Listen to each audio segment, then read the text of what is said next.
morning, students. Welcome to GPRB online classes for Standard 6. बच्चों, आज हम हिंदी का 5वां पाठ का प्रश्न उत्तर करेंगे।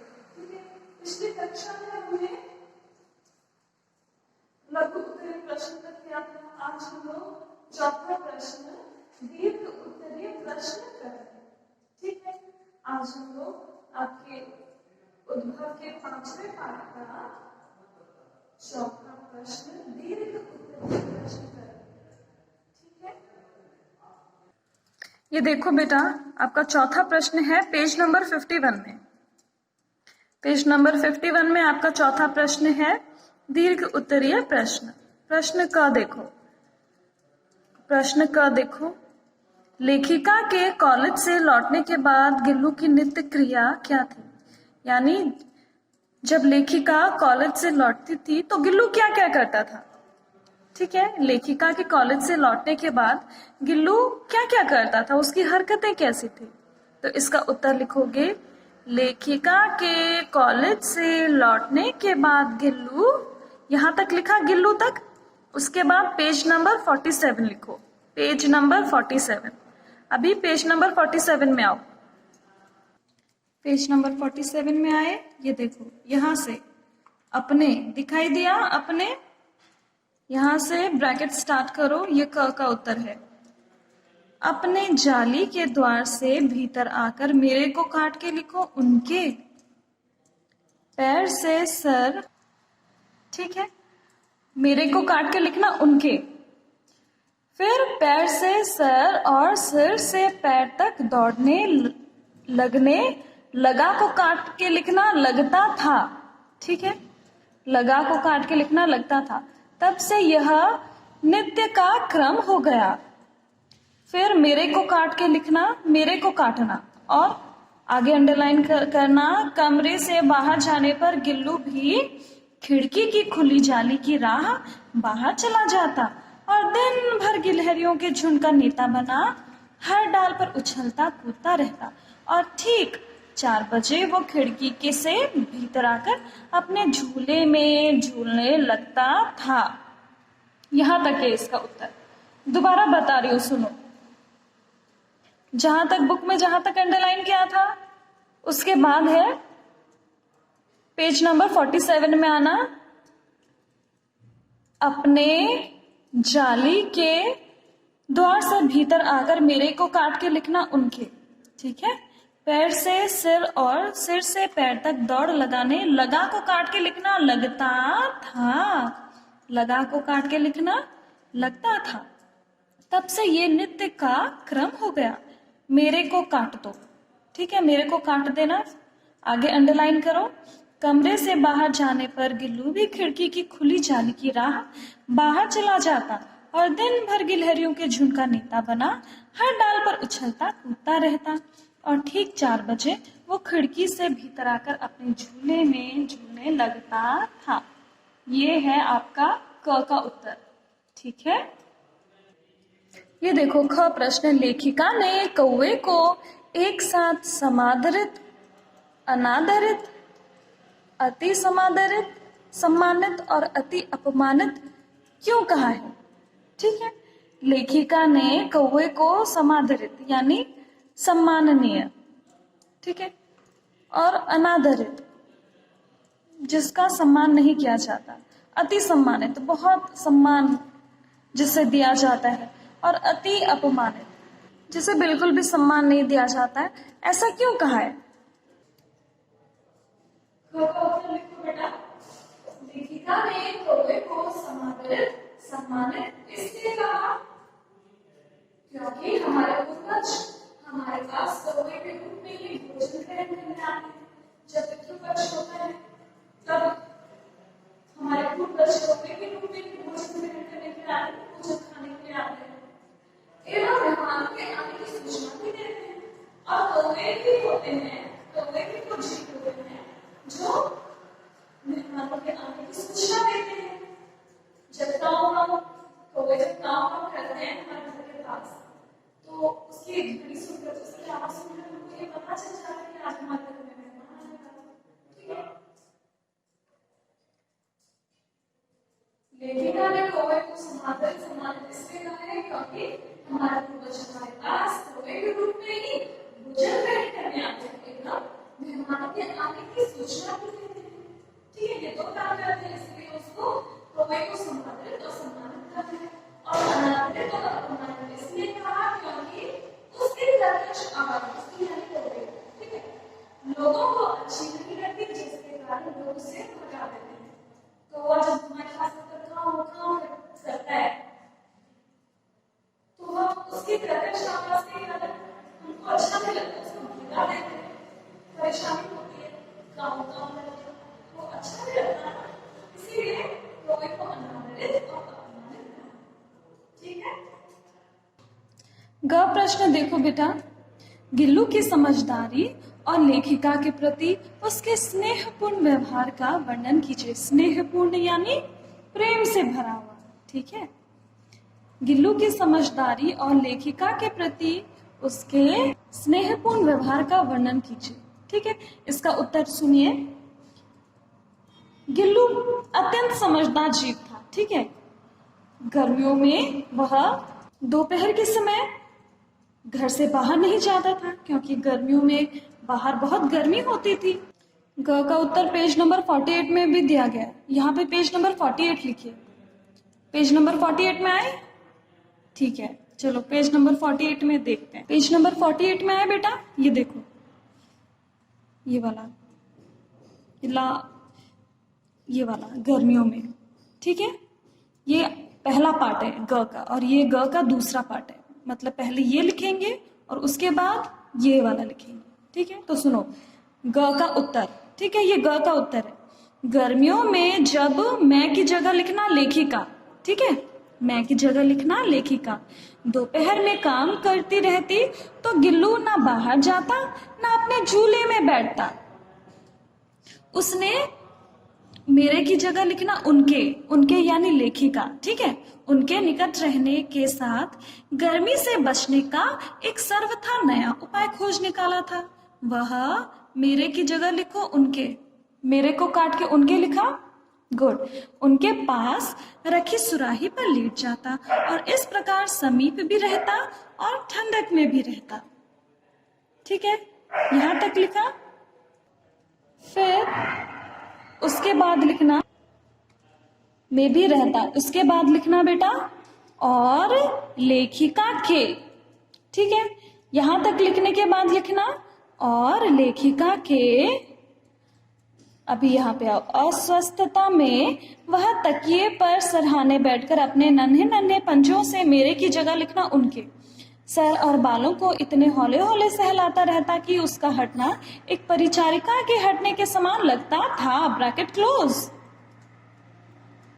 आया समझ में?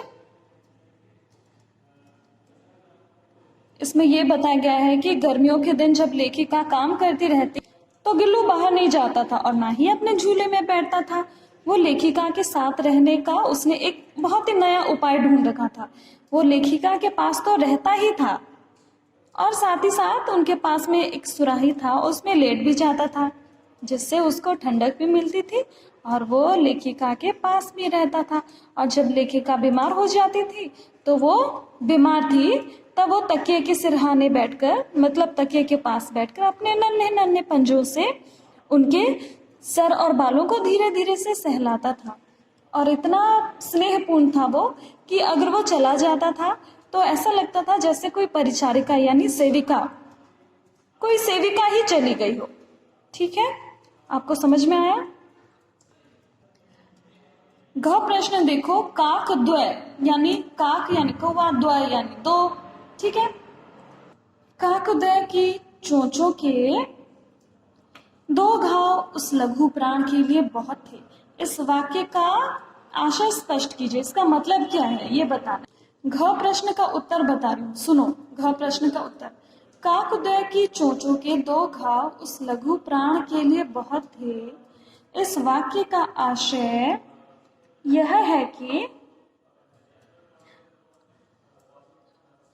वह गिलहरी का बच्चा गिल्लू बहुत छोटा था। वो इतना छोटा था कि इतना छोटा और इतना नाजुक था कि कौओं के 2 चोंच ही उसके प्राण लेने के लिए पर्याप्त थे।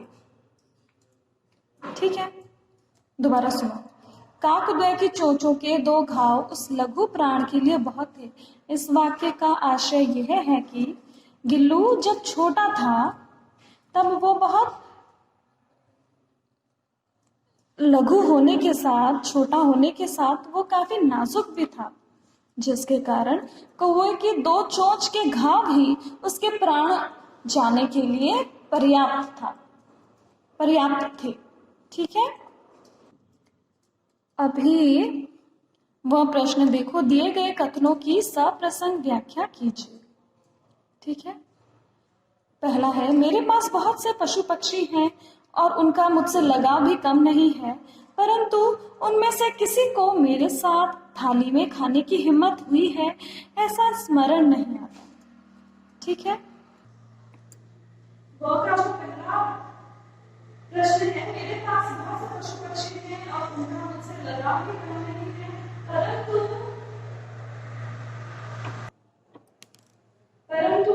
उनमें से किसी को मेरे साथ थाली में खाने की हिम्मत हुई है ऐसा स्मरण नहीं आता। ठीक, तो ये सप्रसंग व्याख्या है। तो सबसे पहले लिखोगे सप्रसंग व्याख्या, इसको अंडरलाइन करो। ठीक है, और फिर नीचे लिखोगे प्रसंग।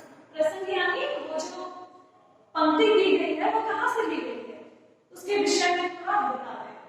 पाठ कौन सा है, लेखक कौन है, कहाँ से ली गई है। ठीक है, प्रसंग में वो सब देखते हैं कि वो पंक्ति कहाँ से ली गई है, पाठ कौन सा है और लेखक कौन है। ठीक है, तो प्रसंग में हम लोग देखेंगे प्रस्तुत पंक्तियां हमारे हिंदी पाठ्य पुस्तक उद्भव से ली गई है। ठीक है, ली गई है, उद्भव से ली गई है। पाठ का नाम गिल्लू एवं लेखिका का नाम महादेवी वर्मा है। इसमें गिल्लू की प्रकृति पर प्रकाश डाला गया है। देखो प्रसंग को दोबारा देखो, प्रस्तुत पंक्तियां हैं, पहले ये बताते हैं कि वो पंक्तियां कहाँ से ली गई। तो मैंने बताया प्रस्तुत पंक्तियां हमारे हिंदी पाठ्य पुस्तक उद्भव से ली गई है। पाठ का नाम गिल्लू एवं लेखिका का नाम महादेवी वर्मा है। और फिर एक पंक्ति में हम ये बता देंगे कि वो जो पंक्तियां दी गई तो उसमें बताया क्या गया। तो हमने बताया है इसमें गिल्लू की प्रकृति पर प्रकाश डाला गया है। प्रकृति यानी उसका नेचर, उसका व्यवहार किस प्रकार का था। ठीक है, इसमें गिल्लू की प्रकृति पर प्रकाश डाला गया है। ठीक है, लिखा आपने बेटा, प्रसंग के बाद आप लोग व्याख्या लिखेंगे। ठीक है, व्याख्या में लिखना, इसमें लेखिका ये कहना चाहती है कि अब तक लेखिका ने बहुत सारे पशु पक्षी पाल चुकी है। लेखिका के पास बहुत सारे पशु पक्षी हैं और ऐसा नहीं है कि लेखिका उन सारे पशु पक्षियों से कम प्रेम करती है। लेखिका उन पशु पक्षियों से भी समान प्रेम करती है जैसा प्रेम लेखिका गिल्लू से करती है। लेकिन लेखिका ने जितने भी पशु पक्षी पाले थे, लेखिका ने जितने भी पशु पक्षी पाले हैं, उनमें से अब तक किसी भी पशु पक्षी की इतनी हिम्मत नहीं हुई थी कि लेखिका के साथ आकर उनकी थाली में से खाना लेके वो खा ले। लेकिन एक गिल्लू एक ऐसा जीव था जिसमें इतनी हिम्मत थी कि वो लेखिका के पास उनके साथ बैठकर उनकी थाली से खाना खा ले। ठीक है,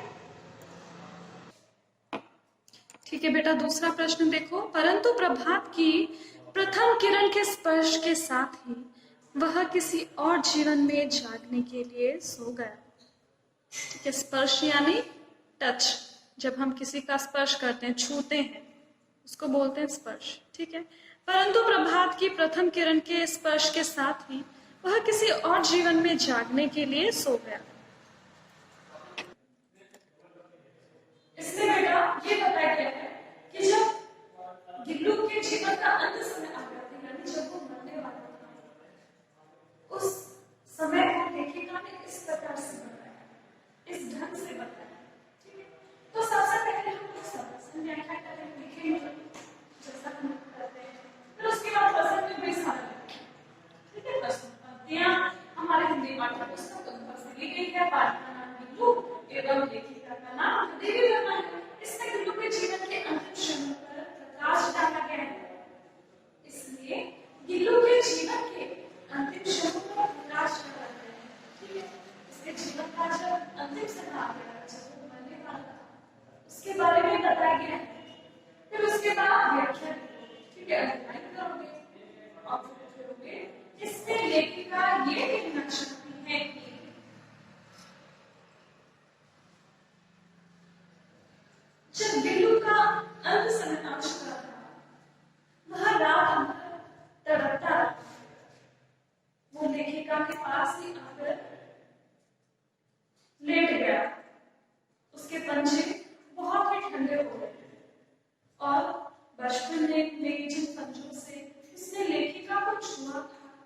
आज जब उसकी मृत्यु उसके समीप जीवन के अंतिम क्षण में हुई, जब वो अथाह पीड़ा का, दर्द का, वेदना का अनुभव कर रहा था, तो उन्हीं पंचों से गिल्लू ने लेखिका की उंगलियों को थाम रखा था, जकड़ रखा था, पकड़ रखा था।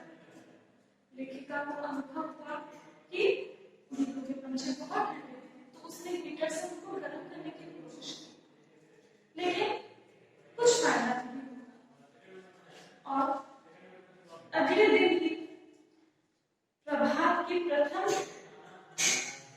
किरण के स्पर्श के साथ, यानी अगले दिन सूर्योदय होने के साथ गिल्लू इस जीवन से विदा ले चुका, अर्थात उसकी मृत्यु हो चुकी।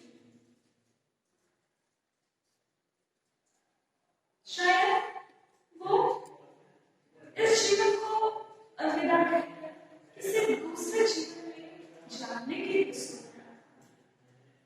ठीक है, यहाँ पर लेखिका बहुत भावुक हो जाती है और गिल्लू के अंतिम समय का वर्णन इस प्रकार से करती है। इस वीडियो को अभी जो मैं उत्तर बता उसको दोबारा रिप्ले करके सुनकर देखना है, ठीक है। देखो बेटा, 4 प्रश्न देखो। गिल्लू की समाधि सोनजूही की लता के नीचे ही क्यों दी गई? गिल्लू की जो समाधि थी उसे सोनजूही का जो पेड़ था, सोनजूही की लता के नीचे ही क्यों दी गई? इसका उत्तर लिखोगे। 2 पेज में इसका उत्तर है, ठीक है। 44 पेज में इसका फर्स्ट पार्ट है और 49 पेज में इस उत्तर का दूसरा भाग है, ठीक है। तो उत्तर लिखोगे, गिल्लू की समाधि सोनजूही की लता के नीचे ही, क्यों की जगह लिखना इसलिए, क्यों की जगह लिखना इसलिए दी गई क्योंकि वह, ठीक है, क्योंकि वह लिखा। और अभी 44 पेज नंबर में आओ, पेज नंबर 44 में आए। देखो पहला पैराग्राफ में है, ये च का पहला पार्ट है। देखो, इसी लता की सघन हरितिमा में छिपकर बैठता था। और फिर मेरे की जगह लिखना लेखिका के, ठीक है, मेरे को काट करके लिखना लेखिका के निकट पहुंचते ही कंधे पर कूदकर मुझे की जगह उन्हें, ठीक है, उन्हें चौंका देता था।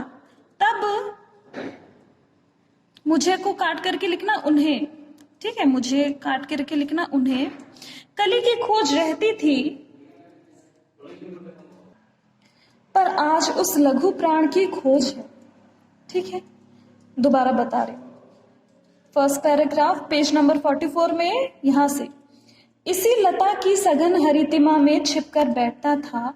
और फिर मेरे को काट कर लिखना लेखिका के निकट पहुंचते ही कंधे पर कूदकर मुझे को काट के लिखना उन्हें चौंका देता था। तब मुझे को काट कर लिखना उन्हें, ठीक है, कली की खोज रहती थी, पर आज उस लघु प्राण की खोज है, ठीक है। इसमें यह बता गया कि इसी लता के सघन हरे भरे जो झाड़ था उसमें ही छिपके गिल्लू बैठता था। और जैसे ही लेखिका कली ढूंढने के लिए आती थी, सोनजूही की कली ढूंढने के लिए आती थी, तब वो अचानक से कंधे पर कूदकर लेखिका को चौंका देता था। उस समय लेखिका कली ढूंढती थी, सोनजूही के पेड़ से कली ढूंढने के लिए आती थी, लेकिन आज वो, जब वो सोनजूही के पेड़ में कली ढूंढने के लिए आती हैं, तब उस लघु प्राण यानी गिल्लू की याद आ जाती है कि कैसे कली ढूंढते समय गिल्लू अचानक से मुझ पर कूद करके मुझे चौंका देता था, ठीक है। अभी इसी उत्तर का दूसरा भाग देखो, पेज नंबर 49, ठीक है। ये च का दूसरा भाग है, उसी के साथ मिला के लिखना है। उसे वह लता सबसे अधिक प्रिय थी, इसीलिए भी, ठीक है, गिल्लू को वो जो लता थी ना सोनजूही की, वो बहुत अच्छा लगता था, फेवरेट था उसका। इसीलिए भी कि उस लघु गात का, लघु यानी छोटा, गात यानी शरीर का, किसी वासंती दिन जूही के पिता छोटे फूल में खिल जाने का विश्वास मुझे को काट कर लिखना लेखिका को संतोष देता है, ठीक है। इसलिए भी उसकी समाधि सोनजूही के पेड़ के नीचे, लता के नीचे दी गई, क्योंकि लेखिका को ऐसा ऐसा लगता था, उनके मन में ये विश्वास था कि हो सकता है किसी वसंत के दिन, वसंत ऋतु में हो सकता है कि अगर मैं गिल्लू को सोन जूही के पेड़ के नीचे उसकी समाधि बनाऊं, तो हो सकता है कि सोन जूही के रूप में ही, किसी फूल के रूप में ही गिल्लू खिल करके दूसरा जन्म ले ले। ठीक है, देखो बेटा, छह प्रश्न। गिल्लू के रूप स्वरूप एवं क्रियाकलापों का वर्णन अपने शब्दों में विस्तार से कीजिए। गिल्लू के रूप स्वरूप यानी गिल्लू कैसा दिखता था, जब गिल्लू बड़ा हो गया वो कैसा दिखता था, एवं क्रियाकलापों, उसकी हरकतें कैसी थी, उसका वर्णन अपने शब्दों में विस्तार से कीजिए। अभी जो हमने उत्तर दिया ना, उसका क्रियाकलाप उसी में से है। देखो मैं बता रही हूं, आप लिख लेना। च का उत्तर सुनिए, छ का उत्तर सुनिए, छ का उत्तर लिखना गिल्लू की पेज नंबर 46 में है। ठीक है, छ का उत्तर है ये, गिल्लू के स्निग्ध रोएं यानी सॉफ्ट जो बाल थे ना, स्निग्ध रोएं, झब्बेदार पूंछ यानी घनी घनी पूंछ, और चंचल चमकीली आंखें कांच के मनकों सी दिखती थी। ठीक है, पहले गिल्लू के रूप स्वरूप के बारे में बताना है। गिल्लू के स्निग्ध रोएं, झब्बेदार पूंछ और चंचल चमकीली आंखें कांच के मनकों से दिखती थी। उसके बाद लिखना, और वह सोन जूही की लता की सघन हरितिमा में छिपकर बैठता था और लेखिका के निकट पहुंचते ही कंधे पर कूदकर उन्हें चौंका देता था। ऐसा करना उसे बहुत पसंद था। तब लेखिका कली की खोज करती थी।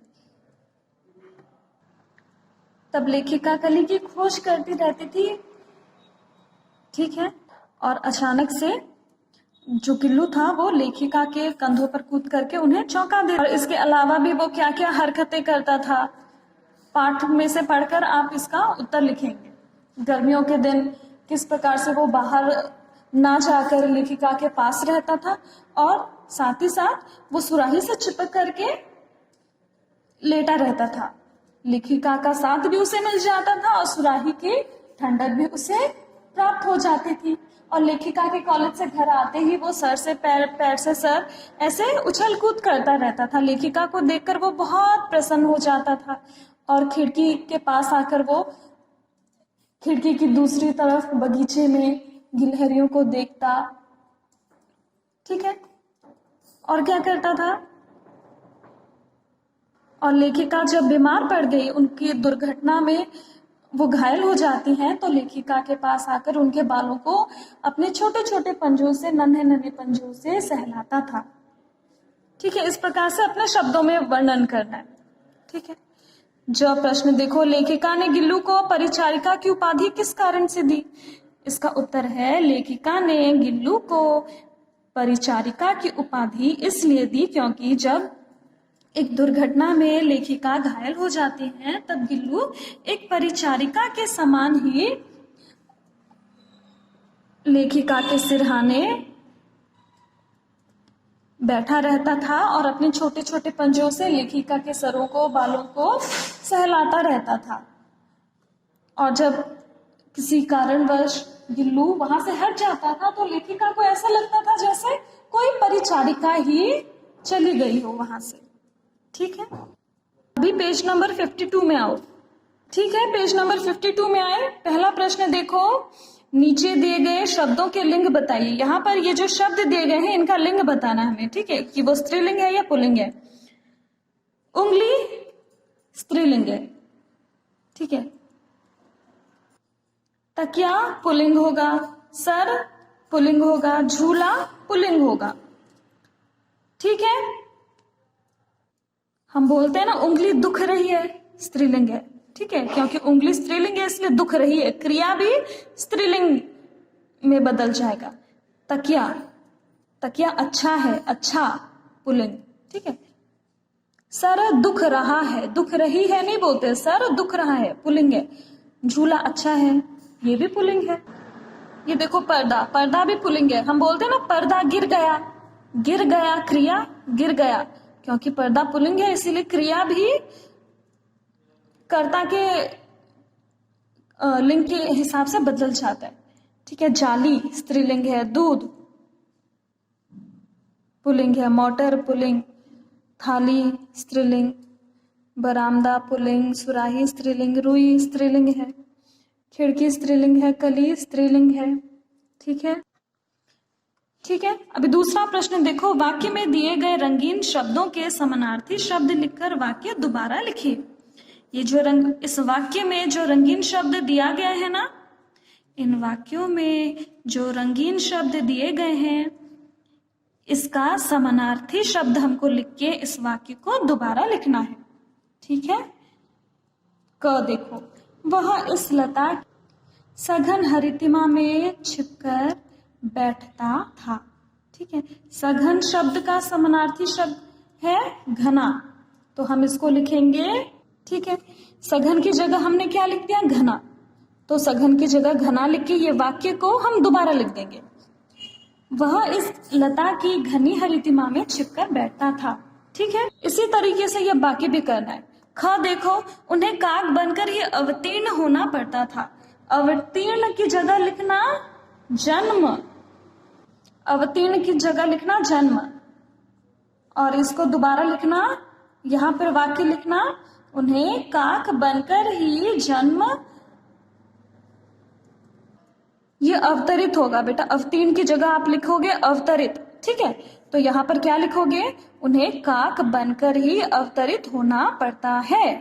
ठीक है, अभी दूसरा देखो, ग कौए उसमें अपना सुलभ आहार ढूंढ रहे थे। सुलभ का समानार्थी शब्द है सहज, यानी आसान, तो यहाँ पे क्या लिखोगे, कौए उसमें अपना सहज आहार ढूंढ रहे थे।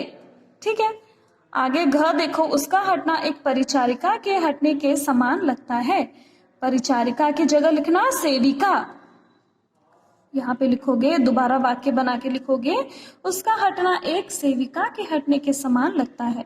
ठीक है, देखो तीसरा प्रश्न, नीचे दिए गए यौगिक शब्दों को खंडित करके लिखिए। यौगिक यानी दो शब्दों के मेल से जो शब्द बनते हैं उन्हें यौगिक कहा जाता है। जैसे लघु प्राण कैसे बना, लघु प्लस प्राण। ठीक है, सोन जूही कैसे बना, सोन प्लस जूही। काक पुराण कैसे बना, काक प्लस पुराण। मरणासन कैसे बना, मरण प्लस आसन। प्रियजन कैसे बना, प्रिय प्लस जन। जाति वाचक कैसे बना, जाति प्लस वाचक। काक द्वय कैसे बना, काक प्लस द्वय। काक भुषुंडी कैसे बना, काक प्लस भुषुंडी। कार्यकलाप कैसे बना, कार्य प्लस कलाप। पितर पक्ष कैसे बना, पितर प्लस पक्ष। ठीक है, इसको देख करके आप लिख लेंगे। समझ में आया बेटा? चौथा प्रश्न देखो, नीचे दिए गए शब्दों से उपसर्ग, उपसर्ग, मूल शब्द एवं प्रत्यय अलग अलग करके लिखना है। ठीक है, ये जो शब्द दिए गए हैं इनका उपसर्ग, उपसर्ग यानी किसी भी शब्द के आगे जो शब्दांश लगते हैं उन्हें उपसर्ग कहा जाता है। मूल शब्द यानी जिस शब्द से वो शब्द बना है, मूल शब्द क्या है। प्रत्यय, प्रत्यय क्या होता है, किसी शब्द के पीछे लगने वाले शब्दांश को प्रत्यय कहा जाता है। ठीक है, जैसे उदाहरण है अनादरित, तो उपसर्ग क्या है, अन। ठीक है, अन। और मूल शब्द क्या है, आदर। और प्रत्यय क्या है, ईत, इत। ठीक है, तो समादरित, समादरित में पहले उपसर्ग देखेंगे सम, और मूल शब्द है आदर, और प्रत्यय है इत। ठीक है, लिखा। अब आगे देखो, सम्मानित, उपसर्ग है सम। ठीक है, उपसर्ग है सम, मूल शब्द है मान, और प्रत्यय है इत।